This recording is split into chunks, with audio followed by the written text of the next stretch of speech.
Okay, this is about the Essene Gospel of Peace, an ancient manuscript found in the Vatican Library. A wonderful document of Jesus' teaching about how to live in harmony with the laws of nature. I think you'll enjoy it immensely. We can't help but wonder what other Dead Sea Scroll lie hidden in the Vatican vaults. Now, this is Jesus talking about how to live. It's very long and it's very detailed. But the part I'm going to show you right here is right at the very end.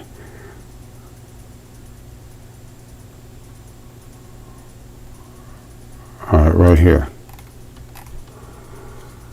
Unfold your wings of light. Unfold your wings of light. And in the eye of your thought, think. Soar with the stars into the farthest reaches of heavens. Think. Let your mind think. Where untold suns blaze with light. All right, unfold your wings of light and go to where they blaze with light. For at the beginning of the times, the holy law said, let there be light. And there was light. And every single thing there is made of that light. And you shall be one with it. You shall be one with the light.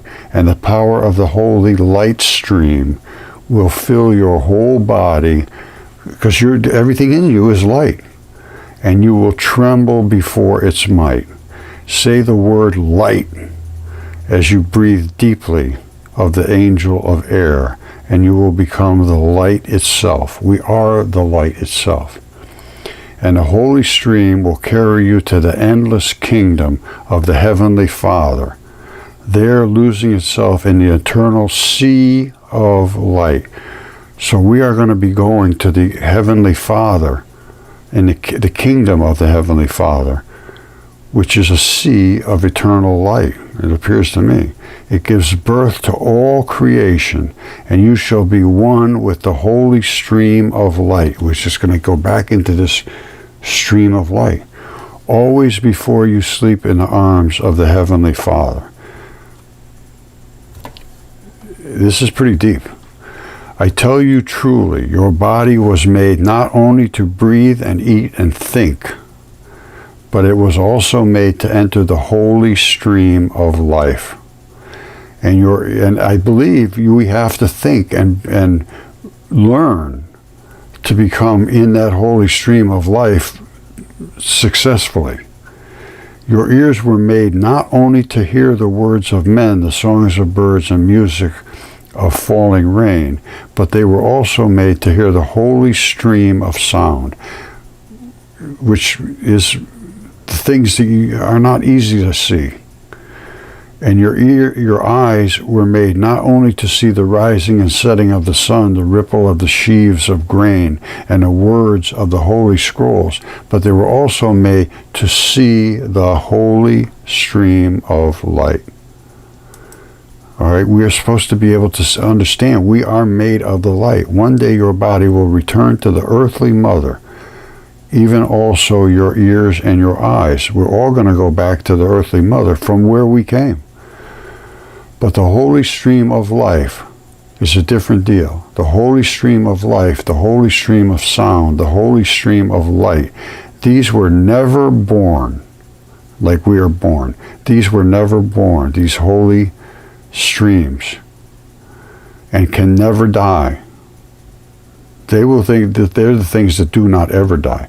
Enter the holy streams, even that life, that sound, that light which gave you birth, that you may reach the kingdom of the Heavenly Father and become one with Him, even as the river empties into the far distant sea. Whoa. Whoa, whoa, and whoa again. We are, let me just present a question. Why would we be created just to go back into molecules? Created from the molecules to live this life and go back into the molecules. I think we have to learn and then go back into this holy stream of life and light, and be elevated. We have to be elevated into the arms and the kingdom of our Heavenly Father and become one with Him. But in order to do that, you have to seek and search and understand, just like Jesus said here, once again. And He did say that the earth is a corpse. Jesus said, whoever has come to understand the world has found only a corpse. And whoever found a corpse is superior to the world. You just understand a little more than the average person. The earth is a corpse. Jesus said, you find the interpretation of these sayings, you will not taste death. Let him who seeks continue seeking until he finds. If you don't seek, you're not worthy of going back into the light. It doesn't mean anything to you. If you seek, keep seeking. Don't stop. And when you find, you will become troubled, because it's going to be very disturbing, and it is. When you become troubled, you'll be astonished and will rule over the all. The only thing I can think is that the people that take understanding of what we're looking at and they invest some of their life into trying to understand this stuff will be the rulers, or will at least be, smarter than the average person. But if you don't seek and you don't care, I don't think you're even going to go. I think you're just going to be recycled. You're not even going to get into that light realm, the stream of light, or you're just going to be spit back out or something. Because if you don't learn, what's the sense of being alive? What's the sense of being alive? Go make up a whole bunch of money, have sex with a whole bunch of people? What is it? I mean, there's things that gratify you, yes, and make you feel, wow, this is fun, this is great, yes. But there appears to be much, much, much more to this. And in order to get to that much, much, much more, you have to avoid that much, much, much less debasing stuff. Lying and fraud and cheating and adultery and theft. Basically starting wars, all that stuff. That's despicable in the face, to my God, the one that I'm looking at. My God says, no, you don't do that stuff. If you want to get into the stream of light, that is not what you do. Okay, my friends, another day of trying to discover reality. Basically, that's what this is. I have done all of the physical research required to validate many of the things that were written in the ancient past, which were considered to be just impossible, ridiculous, hysterical. But they seem to be quite true, and I will allow anyone to confront me about these discoveries. And mine are DNA tested and CAT scanned, and I have all the specimens, and these things are throughout the world. Everybody's understanding it now, and they are understanding it in academia as well. However, it overthrows virtually everything they say, and it opens the door completely wide for religion, God, and all that stuff, which this is something they're totally against because of Darwinism and, slime to life type of thing. A Big Bang from absolutely nothing created everything instantly, and it all is just expanding away. And light never goes slower than a certain speed. It never can't speed up. Virtually everything they have said and taught us to be true is just not true. So the only way to establish the truth is to go and figure it out for ourselves, because they are not going to budge on this. Trust me, they will not budge. It's been many years that I have had the physical evidence to support what I'm saying, and it's not allowed. You're the only ones that are being taught the truth, and that's because you're here at Mudfossil University. All right? I'm telling you, that's just a fact. It ain't bragging if it's true, and it is true. Because you will not get this information from academia or your teachers. And this was also written about, where they said there will be false teachers among you, and their destruction does not sleep. The things that I have found that were written about this time in history is just absolutely mind-blowing. And most people have rejected this information violently, first of all, and secondly, refuse to look at it, just absolutely refuse. And it's because they are so indoctrinated that it will overthrow their core beliefs, and it might overthrow yours. So be prepared. This is not for everybody. This is a shocker across the board. Nobody is going to be unshocked. You're going to be totally shocked, because virtually everything that we have heard is subject to interpretation now, and most of it is just total nonsense. And the things that we have been told to laugh at, and the mythology and so forth, appears to be quite substantiated by the things that I have found. The giants, the dragons, the things that they wrote. Triassic era is exactly what caused the Great Flood caused it. And it was a hot, boiling water flood. Exactly what it says in the Colburn Bible. The seas will boil. All right, a lot of this stuff was left out from history because it was so over the top, nobody would believe it.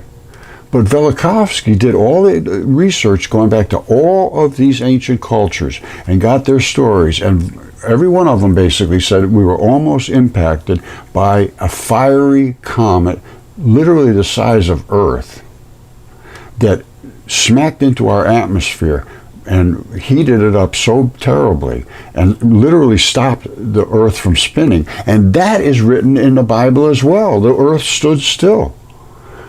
Now, all of this stuff has been written about and just considered just absolutely nonsense. And Carl Sagan did a whole big thing about, the Earth couldn't stand still, and why would it speed up again? Well, I have covered all of that, and it no question, it would do that. And the oceans would boil because almost being impacted by Venus.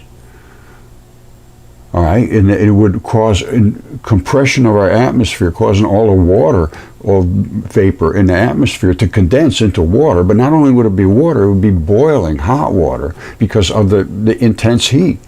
And that would come down. Plus, the oceans would swirl and kick up all this salacious ooze, which they have no idea why it occurred. But Yale says, we don't know why, but at this particular time, there was a ton of salacious ooze that covered and supersaturated the oceans and caused all of these fossilizations. And this fossilization caused what they call, Yale University calls, exceptional preservation of soft-bodied creatures, which is true. And they put it back into Triassic period. Triassic means red bed, gray clay, black cap. Red bed is the boiled off flesh of the creatures that boiled in these oceans. The flesh turned into the red bed of mud, the red beds.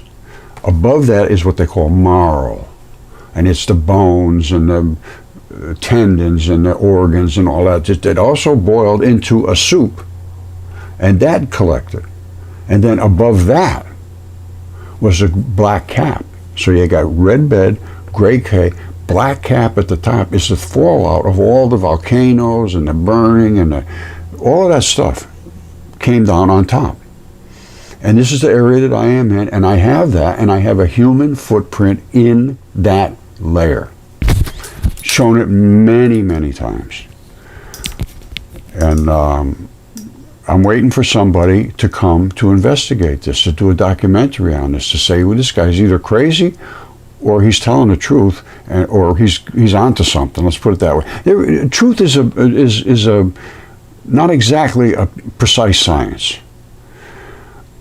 When I read all of the ancient accounts, every one of them had truth to them, but every one of them had somewhat of a different account.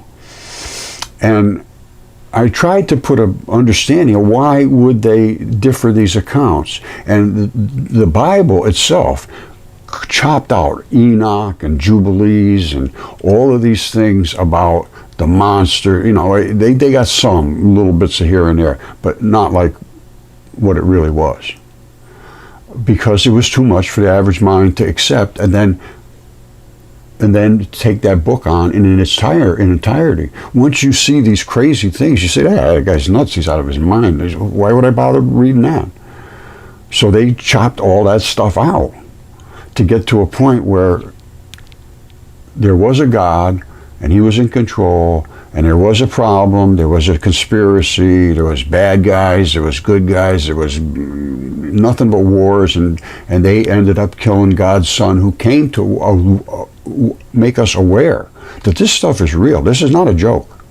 This stuff is real. I'm here to tell you, follow what I'm telling you, or you are going to end up in a place you do not want to be.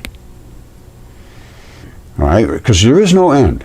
They say it ain't over till it's over. Well, it ain't over because it ain't over, because it ain't ever going to be over. You're going to do one thing or the other. You're going to come back and go through a very bad time. And it won't last forever, I don't think. As far as I'm seeing things, you're here to learn. If you don't learn, you're going to get recycled. You get recycled, you may come back as somebody special. You may come back as an idiot. You may come back as somebody that's tortured all day. You learn from your experiences. If you don't learn, well, I'll give you an experience you can learn from. And that's, I think, what is happening now. Because there's so much, the world is in so much turmoil, and there's so much hatred, and I don't even want to get into it, because it's just hard to believe that people can be so anti-people. You know, everybody wants something, and the resources are running short now, and they're going to run extremely short. We're in for some very, very desperate times. I'm going to tell you right now, as far as I can see, and I think anybody else that understands nature and understands biology and understands the things that we're going through right now. And very few do. Even the scientists, the physicists, they don't understand what's causing global warming. We're scrubbing through the particles that are in space, and as we expand our atmosphere and get bigger and bigger, we scrub harder and harder. And that's what's, and turmoil, more and more tornadoes and hurricanes and shifting weather patterns and lightning and huge hail. And this is all something that was written about.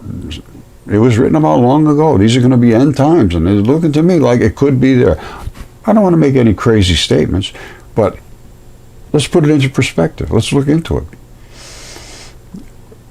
And that's what I'm planning to do. So we're going to be going through the plagues of Egypt. And what caused these? And when did this happen? This was only the 12th century BC they're talking about. Everything collapsed. That's when the Bronze Age collapsed. Why did it collapse? Velikovsky said it was because we almost got hit by Venus. Now, as I'm reading all the stories here, they don't talk about that specifically, which kind of makes it hard for me to understand. Why wouldn't that be in this more? But all I can say is we have to just read through it and try to understand it. And I'm going to try to understand it myself. And if you want to come through the journey with me, come on down. If you're not interested, that's fine too. But I'm going to try to figure it out, because, you know, the doorway is pretty close to me now. I want to go through door A. I don't want to go through door B, because that one there is not the one you want. So it says, Jesus Christ said, look until you find, and don't stop seeking until you find. When you find, you'll be disturbed, you're going to be upset, and you're going to marvel. And then you're going to rule. So far, I'm up to the part just before I rule. Now, what does that mean, you're going to rule? It says you rule over all. What does that mean?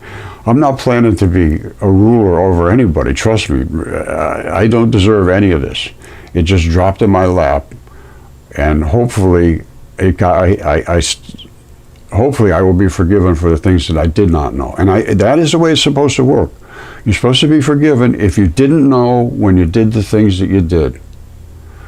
And now you make atonement for them. But you can't just make an atonement and say, oh, I'm sorry, and have a nice day. No, you got to change your life, and you've got to make other people understand that this is the way to heaven.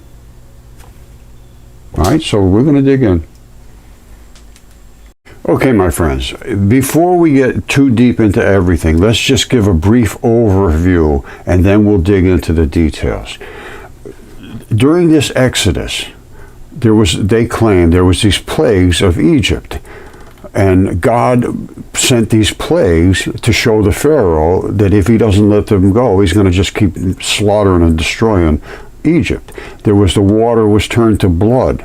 There was the giant frog infestation, lice and gnats everywhere, wild animals and flies everywhere, pestilence of the livestock, boils all over the people, infestations, thunderstorms of hail and fire, locusts all over the place, 3 days of darkness, death of the firstborn son. And this is all about these plagues and these stories in Deuteronomy, and I guess the book of Deuteronomy composed in stages. But the scholars are in broad agreement that the publication of Torah took place in the mid-Persian. This is going to be a bit of a ramble, because I'm learning just as you're going to learn if you pay attention, or you think it's anything to pay attention to. But the traditional number of 10 plagues is not actually mentioned in Exodus and other sources. But anyway, I've always heard about the plagues of Egypt, and God brought them onto the people, or onto the land, so that they would let the Israelites go. And eventually they did. They said, okay, get out of town. And then he said, no, go get them, I made a mistake. They went after them, they all drowned because the sea collapsed in on them. And all Moses had to do was touch the sea and open right up, and made 2 walls of water. They walked through on dry land. And as soon as they were through, and the chariots and everything were in there, he went, case closed. It said not a single one was left alive. Now, all of the things that God did to show that he was a powerful God seem a little harsh to me. Killing all of the newborns and all this sacrifice and stuff. Let's see what Velikovsky has to say, because things could change dramatically. Some of the way things were worded and the embellishment of God, I am the God of everybody, I was the God of your fathers, the God of this one, the God of that one, I am the true God, I'm going to bring this devastation on you, and you know I'm the true God, and I am the God of war. I mean, I think that he actually mentions that somewhere. Hold on. Okay, let's talk about Velikovsky for a second. He was so detailed in his research that it'll bore you, because it is a lot to look at. And he's talking about his proposals. What Velikovsky claimed was that they were 5 centuries out of step. And then he goes through all of the different people and who they were actually, and Hatshepsut was Queen of Sheba, and Punt was Tutmos III was King Shnashuk, and he goes on and on and on and on. Now, I go for the important points, and here's my important points.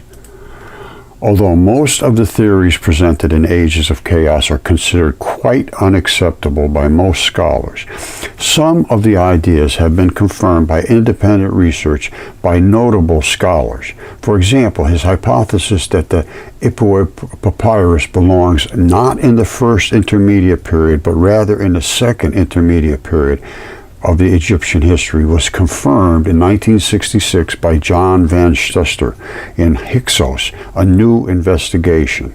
That's the title. Van Stuster analysis was based on sound linguistic criteria and has never been refuted. So he used linguistic criteria, how they spoke during these particular times. Nobody's ever contested it. His conclusions were reached quite independently of ages and chaos. He came up with them by himself. Van Setters was probably not even aware of Velikovsky's work. Velikovsky was so destroyed that when I wrote my book about him, literally nobody knew his name. Everybody I would talk to, I say, you know who Velikovsky was? Say, oh, that guy, he's a nutcase, or who's that? I never heard of him. It was one or the other. There was no positive feedback. Now he's getting his notability. Now, this goes on to be the Egyptian version of the plagues, a new perspective. All right? And it's the first scholarly work in nearly half a century to challenge Velikovsky's view of the papyrus and versions of the plagues, proposing instead that it was the second half of a two-part story in which Moses wrote part one and escaped with the Israelites, and then Ippur wrote part two after the Great Flood, because they escaped during the Great Flood. Then Ippur wrote part two, describing the Hyksos takeover of Egypt, which followed the Exodus. Well, why would the Hyksos come in and take over Egypt? Well, there's nobody there to stop them. Egypt had been wiped out, basically, and the Israelis, they took off, and what was left of Egypt became taken over by the Hyksos. Everything is starting to fall into perspective here, but it's going to change, the way we look at history in that particular period. Velikovsky was a genius. He argued that electromagnetic effects play an important role in celestial mechanics, how the planets affect each other and interfere with each other's fields electromagnetically. He also proposed a revised chronology for ancient Egypt, as I've been saying, 500 years out of step. So ancient Egypt, Greece, Israel, and other cultures of the ancient Near East. The time frames were wrong, based on modern scholarly works. The revised chronology aimed at explaining the so-called Dark Age of the Eastern Mediterranean. Now listen to this. This really struck me. This was from 1100 to about 700 BC. And then he reconciling the biblical accounts and mainstream archaeology and Egyptian chronology. When I told you about Hesiod being on Mount Helicon tending his sheep in about 800 BC, this was when the daughters of Zeus came to him on Mount Helicon and said, we want you to write the story from back here, because after the flood it just got lost.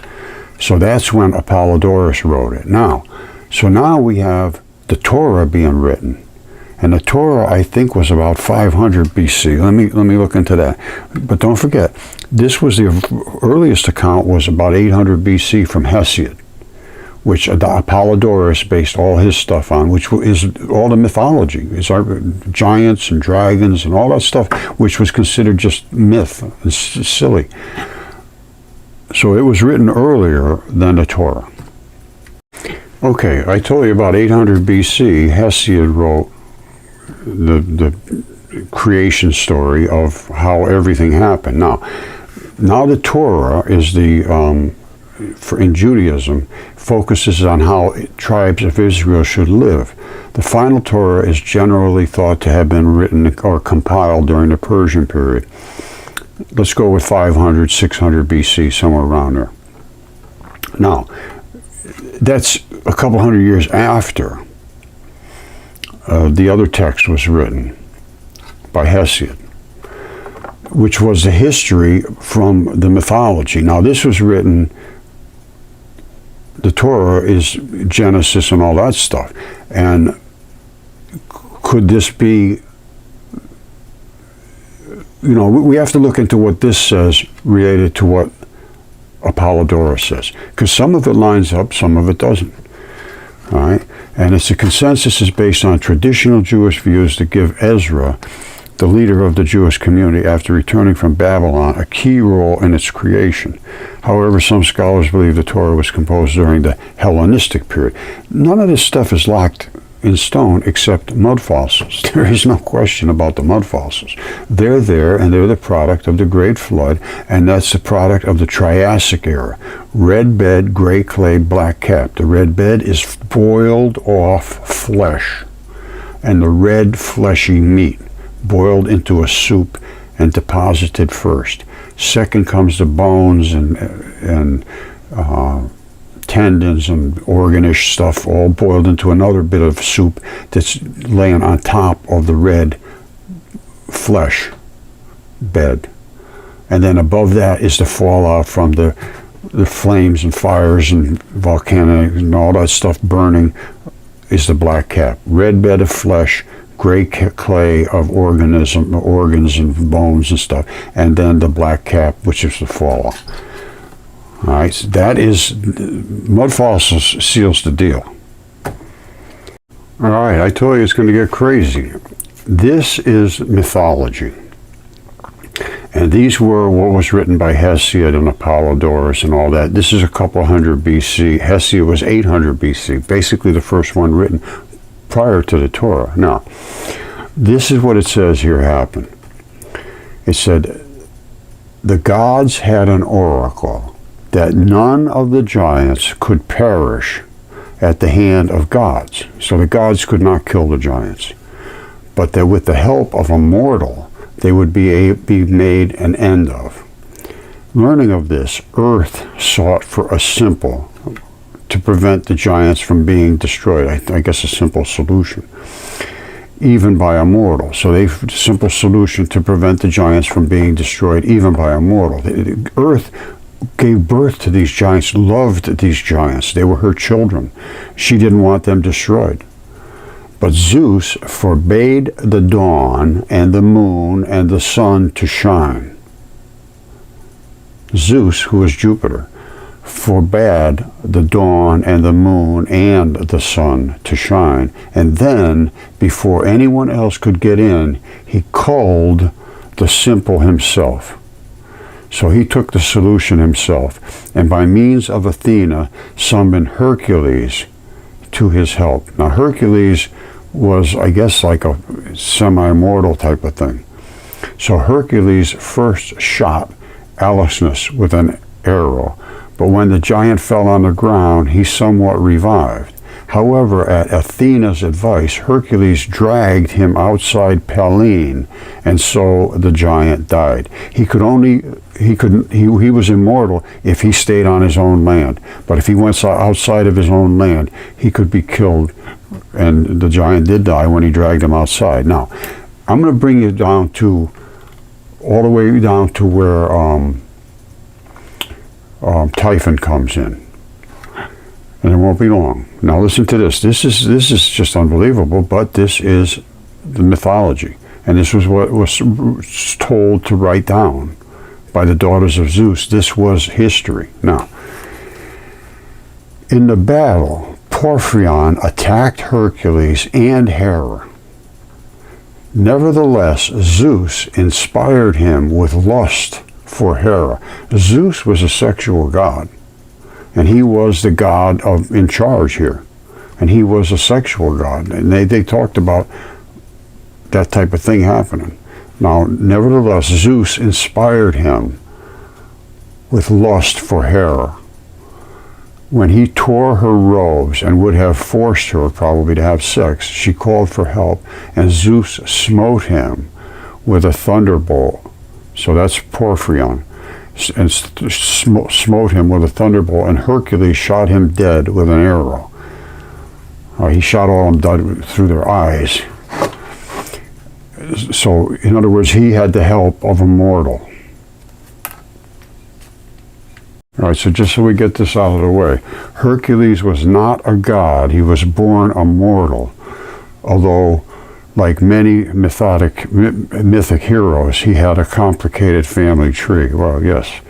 According to legend, his father was Zeus, ruler of all the Greek gods on Mount Olympus and all the mortals on earth. And his mother was Alcmene, the granddaughter of the hero Perseus. Perseus was amazing.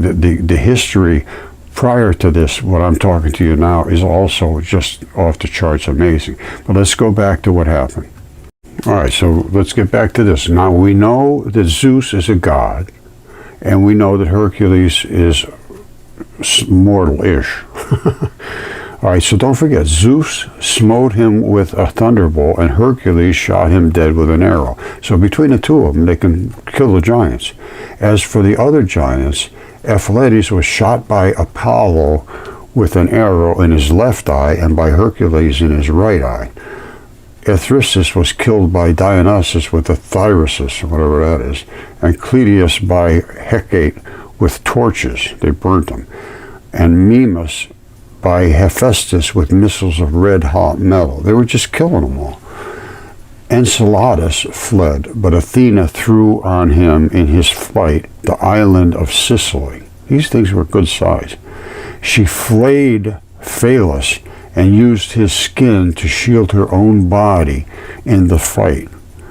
Polybotes was chased through the sea by Poseidon and came to Kos, and Poseidon, breaking off that piece of that island, which is called Nasirum, threw it on him, threw a piece of the island on him. Hermes, wearing the helmet of Hades, slew Hippolytus in that fight, and Artemis slew Gratian. A lot of slewing going on. And the Fates, fighting with brazier clubs, killed Argeus and Thoas.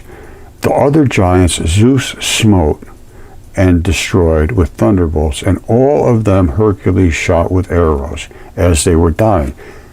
Between the two of them, they could kill all the giants, and they did. Now, so Earth was not happy about this at all. All right, when the gods, Zeus and his buddies, had overcome the giants, Earth was more enraged. She had intercourse with Tartarus and brought forth Typhon in Sicily, wherever that is. Now, Typhon is the dragon. Now, listen to how he's described. He was a hybrid between man and beast. In size and strength, he surpassed all the offspring of Earth. Absolutely enormous. Now, this is the only part of him that was human that I can see. His thighs. As far as the thighs go, he was of human shape and of such prodigious bulk, he outtopped all the mountains. His head often brushed the stars. That might be a little bit of an exaggeration, but maybe the stars were closer. This goes back to a time in the past. One of his hands reached out to the west, the other to the east, and from them projected 100 dragons' heads.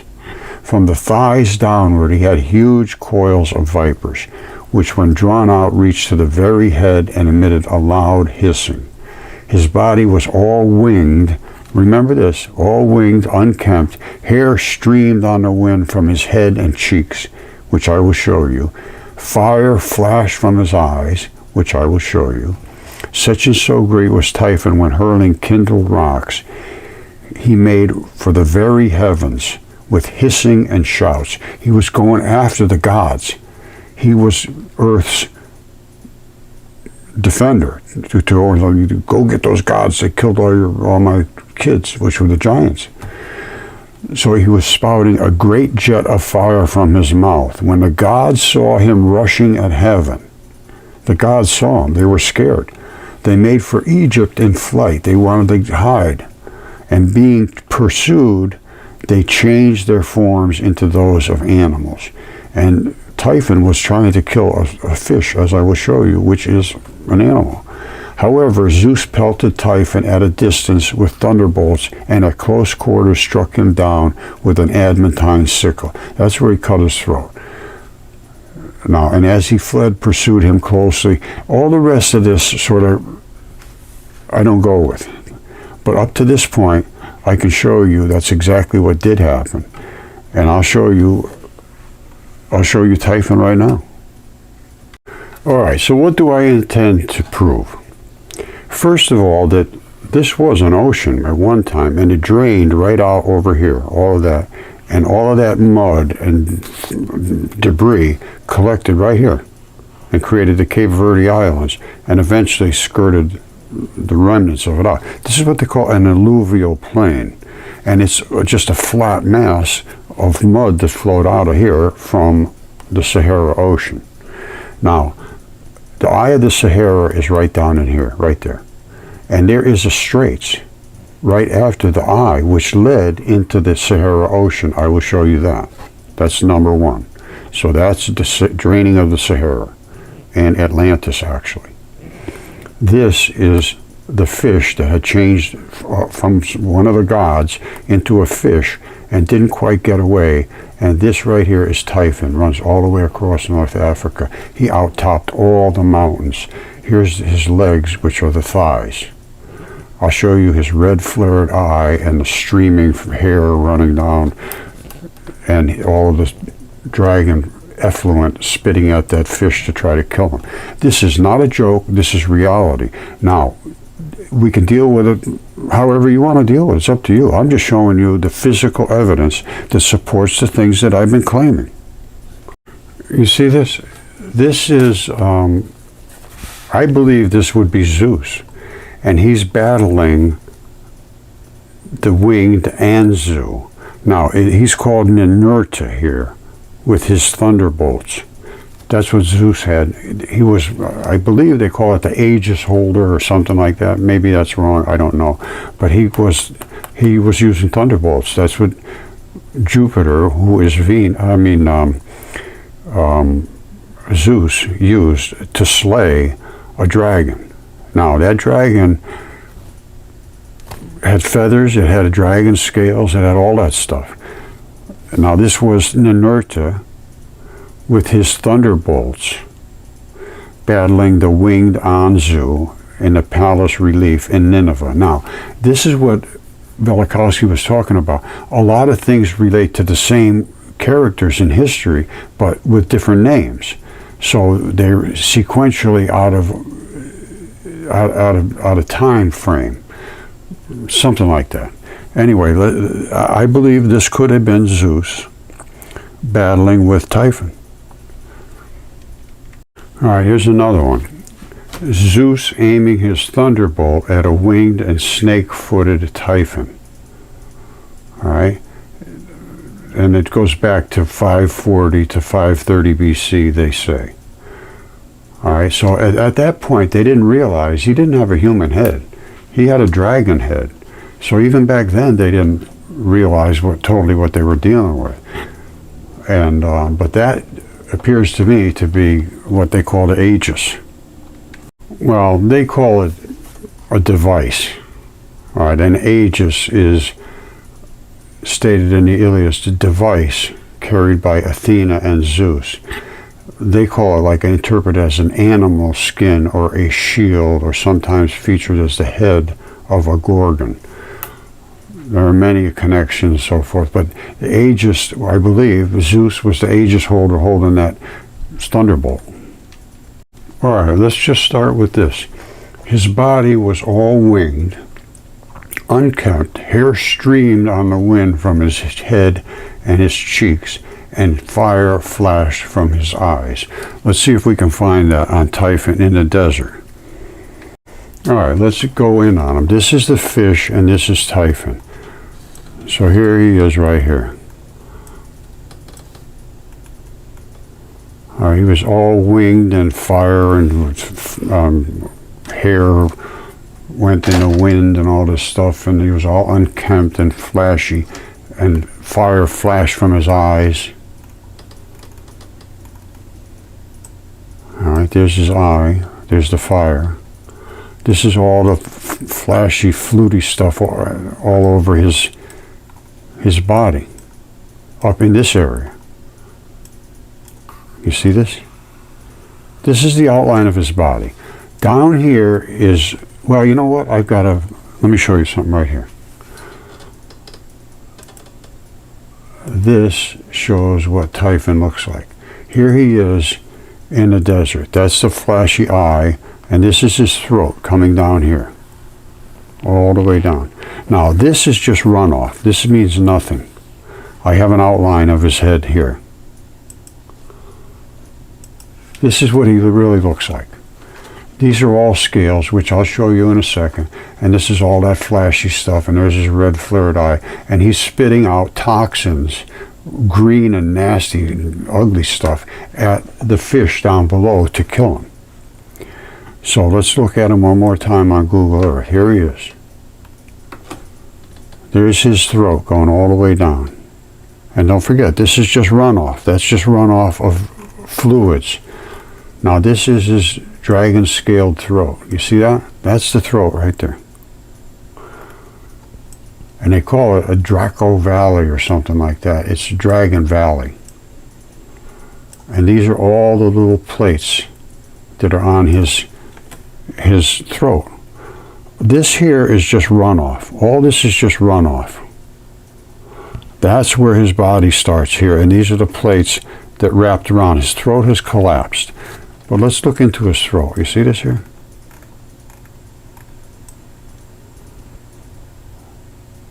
That's not just accidental. That's all this exactly same pattern running down his throat.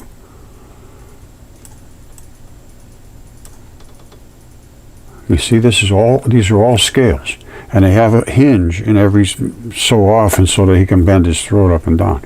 Now this is the stuff you see in the parades in China and so forth. They have that little fluffy stuff and, you know, fuzzy stuff going down the side. Fluty stuff, I call it. Now, so here's his head, all winged and unkempt and hair flashing here and there. Here's his throat going all the way down, all the way down. And Zeus cut his throat with his great and mighty sword, and there it is right there. All right. So he cut it, and all that red blood is running out into the desert. It still is when it rains. The affluent comes out, and the desert turns green in this area because of this red blood. You see? And that comes out of this gash in his throat. Now, did anybody else know about that? Yes, they did. They knew about his throat being cut, and I can prove that. So here's his head. It comes down his cut throat right there. There's the blood running out. The black and red means it's actual blood. This color means it's just something draining out of it, fluids. This is his body, runs all the way across here. These are the legs, which are the thighs of a human. And I've looked at them. They're hard to tell anything much with them, but they do have some pattern to say that they almost look like human-ish. Now, this is his tail, runs all the way out here. And out here is still feathers. But right here is very easy to see the dragon scales at this point, way, way, way out here. And this is blood running off. You know, the same stuff as in the other area. Only this seems to have a lot of transition metals. It's not that fluidy blood like we saw down the other end. This is like metals. And these are some serious plates. Look at this. Look at these colors. Those are different molecules, different materials. And they are overlapped, just bing, bing, bing, bing, bing, bing, bing, bing, bing, right down the line. Look at that. Now I have a dragon scale here. Hold on. Okay, my friends, it doesn't get any clearer than this.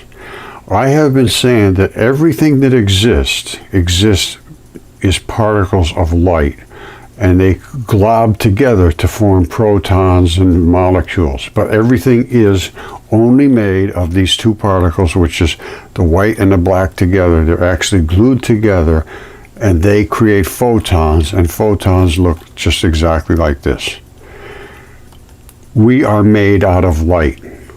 Light is atomic vapor. That was my theory in 1970, and it's still my theory today. Light is a vapor.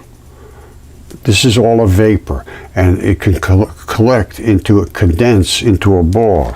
So these particles are floating around, little tiny particles everywhere. They can collect together, and at certain frequencies, they become stable. And 1823 is the quantity they become stable. A proton is not like this. So I just want you to know, light is what we are made of. And that's what Jesus Christ said. And the Essene text I'm just reading just is blowing me away. let me show you what Christ said, and then we're going to read the Hesiod text. All right, this is the Gospel of Thomas, who was doubting Thomas, who was Jesus' scribe, and he wrote down all these sayings. Jesus said, if they say to you, where did you come from? Say to them, we came from the light. We are the light, the place where light came into being on its own accord, as you'll see in a second in the Hesiod text, and established itself and became manifest through their image.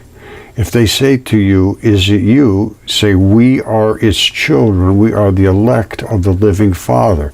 We have been elected to become living creatures. If they ask, what is the sign of your Father in you? Say to them, it is movement and repose. Light moves and it sits subtle.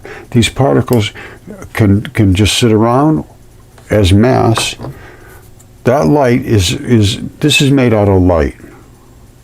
All right? This is made out of light. That's made out of light. Everything is made out of the two dipole particles, which can eventually become light, or, well, they actually started from light. They started from these particles. And that's exactly what Jesus said. And in the Hesiod text, I'm going to show you this right now. Okay, my friends, Velikovsky is the one we're going to turn to for his books on comparative mythology, ancient literary sources, including the Old Testament, and arguing how the earth suffered these catastrophes. And then what happened to the people after the catastrophe? How did they recoup? What was the ages in chaos? And what was the rebuilding of the Egyptian society, and then the societies that came after that, and who were the sea peoples? There's a lot that we're going to go over, so stick around, stay tuned in to make sure you sub and ring the bell and so forth for notification. I don't think they're really notifying anybody, I got to be honest with you. So you should come up and keep checking to see what I have posted, because I do them pretty much daily. And this, we're getting past the point of establishing the physical material evidence, which I have done for years now, 10 years or 15 years. And it's undeniable. So now what does it mean? And I think it indicates that the mythology was more accurate than it was given credit for. With the giants, the dragons, all that crazy stuff that nobody ever expected could be true, and even the people that expected it could be true could not possibly expect the sizes of these creatures. And I can't account for it. All I can say is that they were divine creatures, and somehow they were, I don't know, they were just gigantic. There's no denying it's true. It's just, how did that happen? I don't know. But we're going to dig in deep and deep and deeper. All right? I love you all. I think we're here to learn. So I'm going to keep trying to do the best I can to learn. If you want, stick around. Okay, it's getting deeper and deeper, my friends. This is the Essene Gospel of Peace, Book 1. Now, this is in the Vatican, and it's from the original Hebrew and Aramaic text.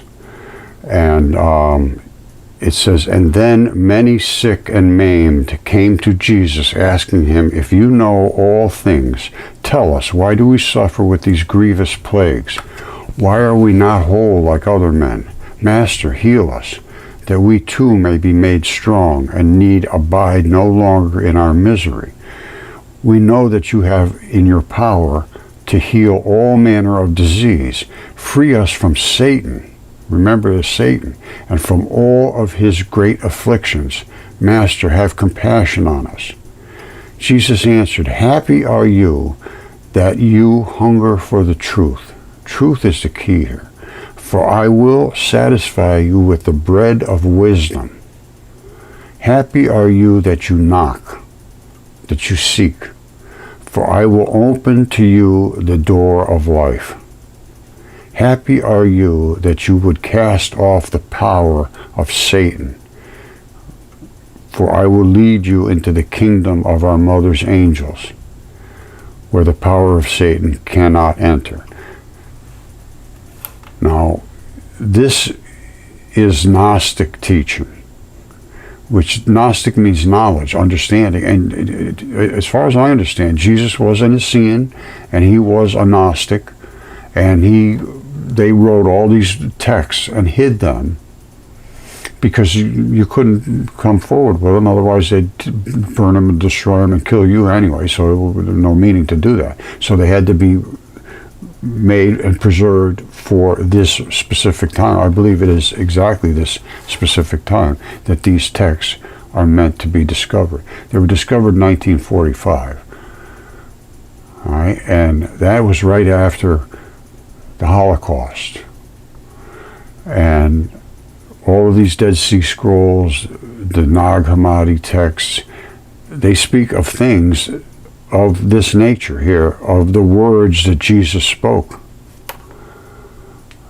And it's going to be very, very deep and very involved. But after finding all the physical evidence that supported all these ancient texts, and especially Typhon in the desert, once I found that, I said, the mythology has to have some trueness to it. And then I found that Jupiter really did give birth to the fiery comet Venus that almost wiped out life on Earth. And that is a literal vagina on Jupiter. I don't care what anybody says. If you look at it, you can't. There's no way you can miss it. And he is the god of this solar system. And they could morph, they could become male, female, they could become bugs, they could become fungus, they could be anything they want.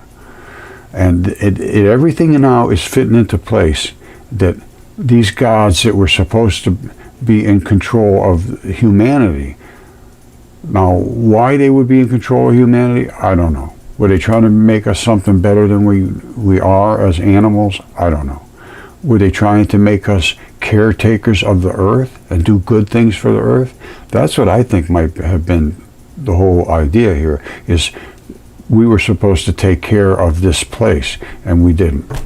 And right away it started to go bad as soon as Satan, whoever he was, and it appears that he might have been Jupiter, saw that the women looked good and decided to come down with 200 of the angels. He swept 1/3 of the stars down to heaven, down to earth with his tail, the dragon.